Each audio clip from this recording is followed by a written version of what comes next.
നമസ്കാരം.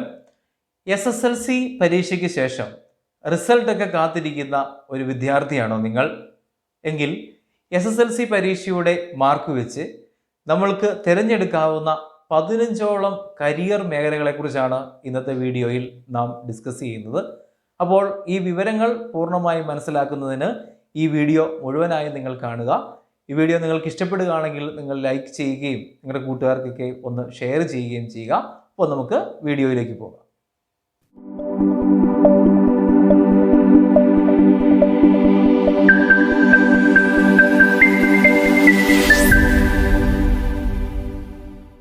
SSLC പഠനത്തിന് ശേഷം അതിൻ്റെ റിസൾട്ടൊക്കെ വെയിറ്റ് ചെയ്തിരിക്കുന്ന പ്രിയപ്പെട്ട വിദ്യാർത്ഥികളായിരിക്കാം നിങ്ങൾ, അല്ലെങ്കിൽ അവരുടെ ചേട്ടനോ അല്ലെങ്കിൽ മാതാപിതാക്കന്മാരോ ഒക്കെ ആയിരിക്കാം.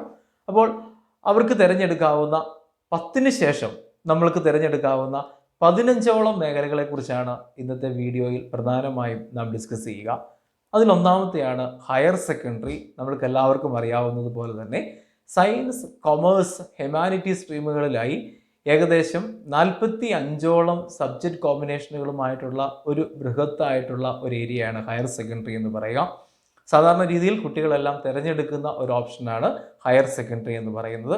അത് സ്റ്റേറ്റ് ബോർഡിലാകാം, CBSEയിലാകാം, ICSEയിലാകാം, അതുപോലെ നാഷണൽ ഓപ്പൺ സ്കൂളിലാകാം, അല്ലെങ്കിൽ സ്കോൾ കേരളയിലൊക്കെ വിവിധ ബോർഡുകളിൽ നമുക്ക് പഠിച്ചിറങ്ങാവുന്നതാണ്. രണ്ടാമത്തെ ഒരു മേഖലയാണ് വൊക്കേഷണൽ ഹയർ സെക്കൻഡറി എന്ന് പറയുന്നത്, VHSE. നമുക്കറിയാം, തൊഴിലധിഷ്ഠിതമായ ഒരു വിദ്യാഭ്യാസം നേടുക, ഒപ്പം തന്നെ നമ്മുടെ പഠനങ്ങൾ പൂർത്തിയാക്കിക്കൊണ്ട് ഏറ്റവും വേഗത്തിൽ തന്നെ മികച്ച ഒരു തൊഴിൽ മേഖലയിലേക്ക് എത്താൻ നമ്മളെ സഹായിക്കുന്ന ഒരു മേഖലയാണ് VHSE, വൊക്കേഷണൽ ഹയർ സെക്കൻഡറി എന്ന് പറയുക. അവിടെയും സയൻസ്, കോമേഴ്സ്, ഹ്യൂമാനിറ്റീസ് വിവിധ സ്ട്രീമുകളിലായി നിരവധി സബ്ജക്റ്റ് കോമ്പിനേഷനുകളൊക്കെ ഉണ്ട്. അഗ്രികൾച്ചർ ഉൾപ്പെടെയുള്ള സബ്ജക്റ്റ് കോമ്പിനേഷനൊക്കെ ഉണ്ട്. അതുപോലെ തന്നെ NSQF-ൻ്റെ ഒക്കെ, നാഷണൽ സ്കിൽ ക്വാളിറ്റി ഫ്രെയിംവർക്കിൻ്റെ ഒക്കെ നിരവധി ഷോർട്ട് ടൈം കോഴ്സുകളൊക്കെ നിങ്ങൾക്ക് ചെയ്യാനായിട്ട് സാധിക്കും. മറ്റൊരു മേഖലയാണ് ടെക്നിക്കൽ ഹയർ സെക്കൻഡറി എന്ന് പറയുന്നത്. നമുക്കറിയാം, നമ്മുടെ ഈ ഒരു കാലഘട്ടത്തിൽ ടെക്നോളജിക്ക് കൂടുതൽ പ്രാധാന്യം കൊടുത്തുകൊണ്ട് ഏകദേശം 20ഓളം വരുന്ന ടെക്നിക്കൽ ഹയർ സെക്കൻഡറി സ്കൂളുകളിൽ നിങ്ങൾക്ക് 10ാം ക്ലാസ്സിന് ശേഷം ജോയിൻ ചെയ്യാനും അവിടെ പഠനം പൂർത്തിയാക്കാനും സാധിക്കും. അത് IHRDയുടെ കീഴിലാണ് വരുന്നത് എന്നുള്ള കാര്യം കൃത്യമായി മനസ്സിലാക്കുക. അതുപോലെ തന്നെ ഒന്നുള്ളതാണ് കേരള കലാമണ്ഡലത്തിലെ +2 എന്ന് പറയുന്നത്. ആർട്സിനോടും അതുമായി ബന്ധപ്പെട്ട് നിൽക്കുന്ന കാര്യങ്ങളോടൊക്കെ താല്പര്യമുള്ളവർക്ക് തീർച്ചയായും ഓപ്റ്റ് ചെയ്യാവുന്ന ഒരു മേഖലയാണ് കേരള കലാമണ്ഡലത്തിലെ +2 എന്ന് പറയുന്നത്. ഇനി മറ്റൊരു മേഖല വളരെ പ്രധാനപ്പെട്ടതാണ്, 10ാം ക്ലാസ്സിന് ശേഷം നമ്മൾക്ക് തിരഞ്ഞെടുക്കാവുന്ന പോളിടെക്നിക്കുകൾ എന്ന് പറയുക. ഏകദേശം 30ലധികം ട്രേഡുകളിലായിട്ട് ഡിപ്ലോമ കോഴ്സസ് ആണ് സാധാരണ രീതിയിൽ പോളിടെക്നിക്കിൽ ഓഫർ ചെയ്യുക. എഞ്ചിനീയറിംഗ് പോലുള്ള വിഷയങ്ങളടക്കം നിങ്ങൾക്ക് ചെയ്യാവുന്ന നിരവധി കോഴ്സുകൾ പോളിടെക്നിക്കിലുണ്ട്. പോളിടെക്നിക്കിലെ വിദ്യാഭ്യാസത്തിന് ശേഷം ലാറ്ററൽ എൻട്രി വഴി 2ാം വർഷ BTechയിലേക്ക് നിങ്ങൾക്ക് കയറാനുള്ള ഒരു ഉഗ്രൻ ചാൻസ് പോളിടെക്നിക്കിലുണ്ട് എന്ന് കൃത്യമായി മനസ്സിലാക്കുക.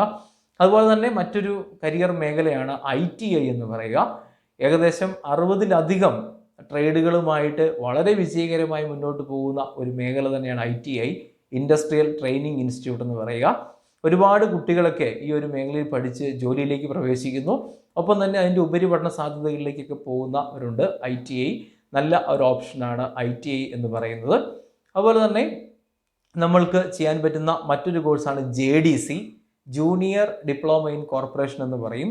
സഹകരണ മേഖലയിലൊക്കെ ഒരു ജോലി ആഗ്രഹിക്കുന്നവർക്ക് സഹകരണ വകുപ്പ് നടത്തുന്ന ഒരു കോഴ്സാണ് JDC. 1 വർഷ കോഴ്സാണ് ജൂനിയർ ഡിപ്ലോമ ഇൻ കോർപ്പറേഷൻ എന്ന് പറയുന്ന കോഴ്സ്. അതുപോലെ തന്നെ പ്രാധാന്യം അർഹിക്കുന്ന മറ്റൊരു കോഴ്സാണ് ഡിപ്ലോമ ഇൻ സെക്രട്ടറിയൽ പ്രാക്ടീസ് എന്ന് പറയുന്ന കോഴ്സ്. 2 വർഷം ദൈർഘ്യമുള്ള കോഴ്സിലേക്ക് വേണ്ട യോഗ്യത SSLC തന്നെയാണ്. ടൈപ്പ് റൈറ്റിംഗ്, അതുപോലെ തന്നെ സ്റ്റെനോഗ്രാഫറൊക്കെ ആയി തീരുക എന്ന ലക്ഷ്യത്തോടു കൂടി പഠിക്കുന്നവർക്ക് ഓപ്റ്റ് ചെയ്യാവുന്ന നല്ലൊരു കോഴ്സാണ് ഡിപ്ലോമ ഇൻ സെക്രട്ടറിയൽ പ്രാക്ടീസ് എന്ന് പറയുക. കേരള കൊമേഴ്സ്യൽ ഇൻസ്റ്റിറ്റ്യൂട്ടിൻ്റെ കീഴിലാണ് ഈ കോഴ്സ് പഠിപ്പിക്കുക. ഗവൺമെൻറ് സ്ഥാപനങ്ങളിലാണെങ്കിൽ താരതമ്യേന ഫീസും വളരെ കുറവാണ് എന്നുള്ള കാര്യവും കൃത്യമായി നിങ്ങൾ മനസ്സിലാക്കുക. അടുത്തതായി പ്ലാസ്റ്റിക് ടെക്നോളജിയുമായി ബന്ധപ്പെട്ട ഒരു മേഖലയാണ്. പ്ലാസ്റ്റിക് ടെക്നോളജിയിലെ വിവിധ സാധ്യതകൾ കോഴ്സ് രൂപത്തിലാക്കി നിങ്ങൾക്ക് മുന്നിൽ അവതരിപ്പിക്കുന്നതാണ് CIPET എന്ന് പറയുന്ന സ്ഥാപനം. പ്ലാസ്റ്റിക് ടെക്നോളജിയുമായി ബന്ധപ്പെട്ട സർട്ടിഫിക്കറ്റ് കോഴ്സുകളൊക്കെ നിങ്ങൾക്ക് ഇവിടുന്ന് ചെയ്യാവുന്നതാണ്. 10ാം ക്ലാസ്സാണ് ഇതിൻ്റെ യോഗ്യത എന്ന് കൃത്യമായി അറിഞ്ഞിരിക്കുക. മറ്റൊരു മേഖലയാണ് handloom technology. Indian institute of handloom technology നമ്മുടെ കേരളത്തിൽ കണ്ണൂർ ഉൾപ്പെടെ ഒപ്പം തന്നെ രാജ്യത്തിൻ്റെ വിവിധ ഭാഗങ്ങളിൽ നമ്മൾക്ക് കോഴ്സുകൾ ചെയ്യാൻ പറ്റും. ഹാൻഡ്ലൂം ടെക്നോളജിയുമായി ബന്ധപ്പെട്ട കോഴ്സസാണ് ഇവർ പ്രൊവൈഡ് ചെയ്യുന്നത്. ഇവിടുത്തെ കോഴ്സുകൾ പഠിക്കുന്നതിനുള്ള യോഗ്യത എന്ന് പറയുന്നത് SSLCയുടെ വിജയമാണ് എന്നുള്ള കാര്യം കൃത്യമായി അറിഞ്ഞിരിക്കുക. മറ്റൊരു മേഖലയാണ് IGNOU, Indira Gandhi national open university. Central ഗവൺമെൻറ്റിന് കീഴിലുള്ള ഓപ്പൺ യൂണിവേഴ്സിറ്റിയാണ്. നിങ്ങൾക്കറിയാം, ഡിഗ്രി തലത്തിലും PG തലത്തിലുമൊക്കെ നിങ്ങൾ ഈ യൂണിവേഴ്സിറ്റി കേട്ടിട്ടുണ്ട്. എങ്കിലും SSLC യോഗ്യത വെച്ച് നിങ്ങൾക്ക് ചെയ്യാൻ പറ്റുന്ന ഇൻഫർമേഷൻ ടെക്നോളജി അടക്കമുള്ള കാര്യങ്ങൾ നിങ്ങൾക്ക് ചെയ്യാൻ പറ്റുന്ന സർട്ടിഫിക്കറ്റ് കോഴ്സുകൾ ഉണ്ട് എന്നുള്ള കാര്യം കൃത്യമായി മനസ്സിലാക്കുക. അടുത്തതായി ചെയിൻ സർവേയുമായി ബന്ധപ്പെട്ടിട്ടുള്ള ഒരു കോഴ്സാണ്. Directorate of survey and land റെക്കോർഡ്സിൻ്റെ അണ്ടറിൽ വരുന്ന ഒരു ചെയിൻ സർവേയുമായി ബന്ധപ്പെട്ടിട്ടുള്ള ലോവർ കോഴ്സാണ്. ഇതിൻ്റെ വെബ്സൈറ്റ് നിങ്ങൾക്ക് സന്ദർശിക്കുകയാണെങ്കിൽ കൃത്യമായും ഈ കോഴ്സിൻ്റെ ഘടന കാര്യങ്ങൾ കൃത്യമായി നിങ്ങൾക്ക് മനസ്സിലാവുന്നതാണ്. ചെയിൻ സർവേയുമായി ബന്ധപ്പെട്ട കോഴ്സുകളിലേക്കും നമ്മൾക്ക് തിരിയാവുന്നതാണ്. മറ്റൊരു പ്രധാനപ്പെട്ട മേഖലയാണ് ഹോമിയോപ്പതി ആൻഡ് ആയുർവേദം എന്ന് പറയുന്നത്.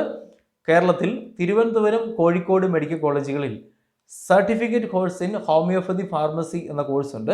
10ാം ക്ലാസ്സിലെ മാർക്കിൻ്റെ അടിസ്ഥാനത്തിൽ 50% മാർക്ക് ഉണ്ടെങ്കിൽ നമുക്ക് ഈ കോഴ്സുകളിലേക്കൊക്കെ അപേക്ഷിക്കാവുന്നതാണ്. നിരവധി അവസരങ്ങൾ ഈ മേഖലയിൽ നമുക്ക് ലഭിക്കും. ഒപ്പം തന്നെ ആയുർവേദവുമായി ബന്ധപ്പെട്ട ആയുർവേദ തെറാപ്പിസ്റ്റ്, അതുപോലെ തന്നെ നേഴ്സ്, അതുപോലെ തന്നെ ആയുർവേദ ഫാർമസിസ്റ്റ്, ഈ മേഖലകളിലേക്ക് തിരിയാനുള്ള 10ാം ക്ലാസ്സിന് ശേഷം നമുക്ക് ഡയറക്റ്റ് ചെയ്യാവുന്ന നിരവധി കോഴ്സുകളും ഈ ഒരു മേഖലയിലുണ്ട് എന്നുള്ള കാര്യവും കൃത്യമായി നിങ്ങളുടെ ഓർമ്മയിലിരിക്കട്ടെ. ഒപ്പം തന്നെ ഡയറക്ടർ ജനറൽ ഓഫ് ഫിഷറീസിൻ്റെ കീഴിൽ വരുന്ന പ്രീ-C കോഴ്സുകളും ഫിഷറീസുമായി ബന്ധപ്പെട്ടുള്ള പ്രീ-C കോഴ്സുകളും നിങ്ങൾക്ക് 10ാം ക്ലാസ്സിലെ മാർക്ക് വെച്ച് ചെയ്യാവുന്നതാണ്. ഒപ്പം തന്നെ ചില പ്രൈവറ്റ് സ്ഥാപനങ്ങളും അംഗീകൃതമായിട്ടുള്ള പ്രൈവറ്റ് സ്ഥാപനങ്ങളും ഒപ്പം തന്നെ ചില പോളിടെക്നിക്കുകളും ഒക്കെ ഓഫർ ചെയ്യുന്ന മൊബൈൽ ടെക്നീഷ്യൻ പോലുള്ള കോഴ്സുകൾ, അല്ലെങ്കിൽ അതുമായി ഗ്രാഫിക് ഡിസൈനിങ് പോലുള്ള കോഴ്സുകൾ, അല്ലെങ്കിൽ നമ്മൾക്ക് ചെയ്യാൻ പറ്റുന്ന ലൈബ്രറിയനുമായി ബന്ധപ്പെട്ട ചില സർട്ടിഫിക്കറ്റ് കോഴ്സുകളൊക്കെ നിങ്ങൾക്ക് ചെയ്യാവുന്നതാണ്.